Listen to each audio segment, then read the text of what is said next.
Thank you so much brigadier Asif Arun साहब, thank you so much. जी सज्जाद नासिर साहब, क्या कहेंगे आप ब्रिगेडियर साहब के मौकफ पे? और अभी फ्रांसीसी सदर ने यह कहा है कि डोनाल्ड ट्रंप जो है गजा में जंग बंदी करवाएं, जो अमेरिका है यही इसराइल को असला फराहम करता है, अगर डोनाल्ड ट्रंप गजा की जंग बंदी करवाते हैं तो फिर ये नोबेल प्राइज के हकदार होंगे। मियां सज्जाद नासिर साहब क्या कहेंगे इस पे? बिस्मिल्लाहिर्रहमानिर्रहीम। उमर खान साहब, मैं आपका शुक्रिया अदा करता हूँ, आपने जी जी प्लेयर बताइएगा प्लीज। उमर खान साहब, मैं आपका शुक्रिया अदा करता हूँ, आपने लाइव लिया मुझे अपने शो में।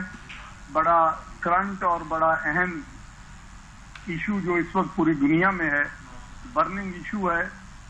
और आप ये देखें कि अब तक तकरीबन 68,000 मुसलमान, फलस्तीनी मुसलमान गजा के रिहायशी अब तक लुक्मा अजल बन चुके हैं।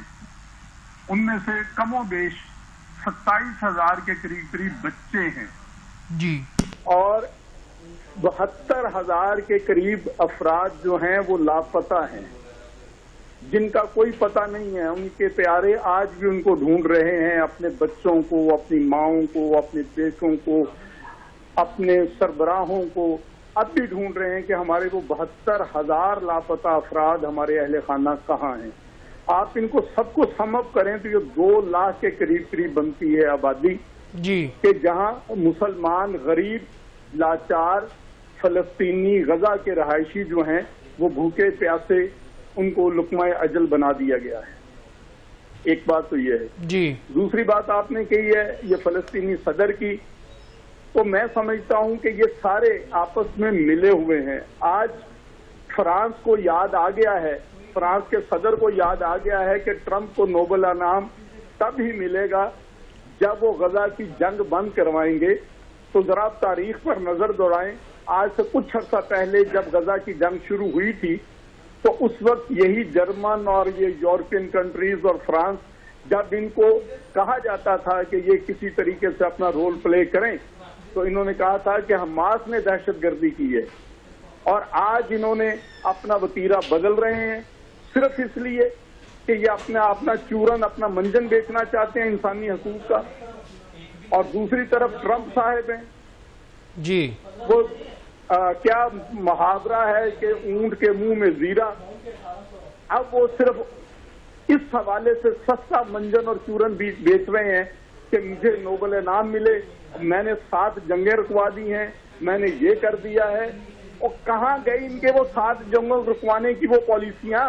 अगर ये अमन पर अमल पैरा होना चाहते थे, अमन की बात करना चाहते थे, तो उस वक्त कहाँ थे? चाहे वो जो बाइडेन था, चाहे आज ये अपना ट्रंप है, जब फलस्तीनियों पर डायरेक्ट बम्बिंग की जा रही थी।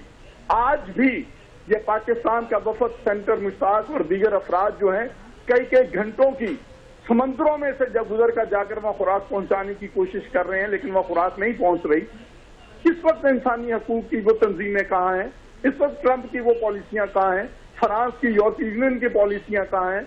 और शूमिय किस्मत हमारी ये है उमर साहब कि हमारे 155 जो अक़वाम आलम के जो ममालिक हैं, उनमें से 55 के करीब जो मुसलमान ममालिक हैं, सबके सब रोए पड़े हैं, सबके सब धोए पड़े हैं, सबके सब सोए पड़े हैं।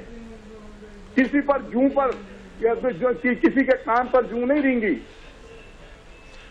इसमें मियां सज्जाद नासिर साहब क्या समझते हैं, इसका क्या हल आपको नजर आता है? अभी रिसेंटली डोनाल्ड ट्रंप से मुलाकात की गई जिसमें 7 मुस्लिम ममालिक के सरबराहान थे, कतर के सरबराह थे, आपके वजीर आजम शहबाज शरीफ साहब थे, उसके बाद सऊदी अरब था, और जो है तुर्की के जो प्रेसिडेंट है तैयब एर्दोगान, वो बिल्कुल ट्रंप के साथ जो है बैठे हुए थे। क्या समझते हैं, क्या एजेंडा होना चाहिए इसमें? OIC कैसे जो है अपना रोल अदा कर सकती है? सर, OIC तो मुर्दा घोड़ा है, OIC तो मुर्दा घोड़ा है, इसमें कोई जान नहीं है, ये जिंदा लाश है। OIC जिंदा लाश है। आज तक किस करारदाद पर OIC की करारदाद पर अमल हुआ है? फलस्तीन ले लें, यमन ले लें, कश्मीर ले लें, ईरान इराक की जंग ले लें, मुसलमान किसी मुल्क पर स्टैंड बताएं ना, किसी एक मुल्क का स्टैंड बताएं कि किसी मुल्क मुसलमान मुल्क के लिए उन्होंने स्टैंड लिया हो। अगर ईरान उठा था تو ان میں سے کسی سوائے پاکستان کے علاوہ کس نے ظاہراً عملی طور پر جا کر سپورٹ کی تھی یا اپنی کسی حد تک کیا کہہ سکتے ہیں کہ پالیسی کے لحاظ سے انہوں نے سپورٹ کی تھی؟ یہ صرف اور صرف یہ ٹرمپ نے جو 7 مسلمان ممالک کے سربراہوں سے، ان کے نمائندگان سے جو ملاقات کی ہے، یہ سارا وہی بساط بچھائی جا رہی ہے کہ ہمیں کسی طریقے سے مجھے نوبل انعام مل جائے اور میں یہ شو کر سکوں کہ دیکھیں مسلمان ممالک بھی میرے ساتھ ہیں، یہ سرکردہ مسلمان بھی ہمارے ساتھ ہیں، یہ اپنا یورپین ممالک بھی ہمارے ساتھ ہیں، یہ 7 ممالک کی میں نے جنگ رکوائی ہے، 7 جنگیں رکوائی ہیں۔ کیا جنگیں رکوانے میں کیا کردار ہے؟ ٹیلی فون اس کو کر دیا، ٹیلی فون اس کو کر دیا۔ یہ منافقت اب نہیں چلے گی۔ مسلمان جو حقیقی مسلمانوں کے نمائندے ہیں، انہوں نے اپنے آپ کو یہ بالکل انہوں نے اسپیسیفک کر لیا ہے اور یہ سوچ بنا لی ہے انہوں نے کہ یہ ہمارا کوئی نہیں ہے، ہم نے اپنی جنگ اپنے بل بوتے پر لڑنی ہے، اپنے قوت بازو پر لڑنی ہے۔ اگر اتنی خیر خواہی تھی تو چند دن پہلے ہی قطر پر، مگر میاں صاحب ابھی تو جو ہے یو این او کو بھی ڈونلڈ ٹرمپ نے بڑی تنقید کا نشانہ بنایا ہے اور انہوں نے کہا کہ یو این او بنانے کا کیا مقصد ہے؟ یہاں سے صرف بیانات جاری کیے جاتے ہیں، یونائٹڈ نیشن آرگنائزیشن کی کسی بھی بات پہ عمل درآمد نہیں ہوتا، یہاں سے صرف سٹیٹمنٹ جاری ہوتی ہیں۔ اس کے بعد انہوں نے ٹیلی پرومپٹر پہ بھی بات کی، ایسکیلیٹر پہ بھی بات کی، اور کیا سمجھتے ہیں کہ جب غزہ کی بات ہو رہی تھی، فلسطین کی بات ہو رہی تھی، تو بہت سے مسلم رہنماؤں کے مائک اچانک بند ہو گئے؟ کیا سمجھتے ہیں یہ ٹیکنیکلی تھا یا پری پلانڈ تھا؟ اور او ایس سی کے بارے، اس میں یو این او کے بارے میں بتائیے گا پلیز۔ میں عمر بھائی، اگر آپ کا چینل میری یہ سخت بات کو چلا سکے تو میں یہ کہنے میں حق بجانب ہوں کہ ٹرمپ صاحب نے جو کہا ہے نا یہ غزہ کے بارے میں، اور یہ جو کچھ غم و غصے کا یو این او کے بارے میں اظہار کیا ہے، یہ تو اس لیے کیا ہے کہ وہ چیئر لفٹ کی لائٹ بند ہو گئی تھی اور ان کو غصہ آ گیا کہ میں یہاں پھنس گیا ہوں۔ ادروائز تو پہلے کیوں نہیں بولے؟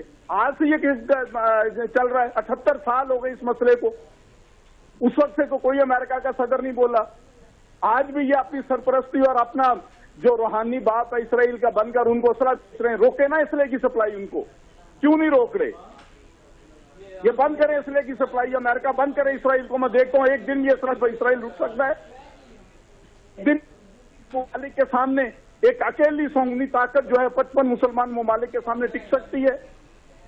صرف غیرت کھانے کی بات ہے مسلمان ممالک کی طرف سے بھی، اور ٹرمپ کو تو ویسے شرم آنی چاہیے نا، ٹرمپ کا تو ایسا کوئی بات ہی نہیں ہے، یہ تو منافقت ہے ساری، یہ تو ساری منافقت ہے، یہ میڈیا پر آ کر دنیا کو دکھانے کے لیے یہ بات ہے۔ اور یہ قطر میں اگلے دن کیا ہوا کرتے نا، پھر کیوں حملہ کروایا قطر پر، جو سب سے بڑا مسلمان اتحادی ملک ہے قطر امریکہ کا، وہاں حماس پر حملہ ہوا، کیا کیا؟ پوچھ کر نہیں کیا۔ اسرائیل کہہ رہا ہے کہ ہمیں امریکہ کو بتا دیا تھا کہ ہم قطر پر حملہ کرنے جا رہے ہیں، اس وقت امریکہ نے کیوں نہیں روکا؟ ٹرمپ آج یہاں اگر بات کر رہا ہے اس کے کردار پر، ہم یہی تو روتے آ رہے ہیں، 78 سالوں سے ہم یہی تو روتے آ رہے ہیں کہ کشمیر کے مسئلے پر بھی یو این او بے بس ہے۔ جب کشمیر کے مسئلے پر یو این او فیصلہ کر چکی ہے کہ یہاں وہ اکثریت رائے ہوگی اور اپنا ووٹنگ ہوگی، اور اس کے بعد جو بھی کشمیری فیصلہ کریں گے اس پر عمل درآمد ہوگا، تو یہی امریکہ کیوں نہیں اس پر عمل کروا رہا؟ یہی تو ہم کہہ رہے ہیں کہ یو این او کی کسی بھی بات کا، کسی بھی کردار کا، سیکورٹی کونسل کا، قرارداد کا کوئی عمل کسی پر نہیں ہوتا۔ جب ہم کہتے ہیں ہماری بات مانی نہیں جاتی، آج اپنے نوبل پرائز کے لیے کہہ رہے یو این او بے بس ہے، یو این او بے وقت ہے، اس کی ری آرگنائزیشن کرنی چاہیے۔ ری آرگنائزیشن کرنی چاہیے کہ وہ سیڑھیاں کیوں نہیں چلی، وہ لفٹ کیوں نہیں چلی، یہ ساری بات ہے۔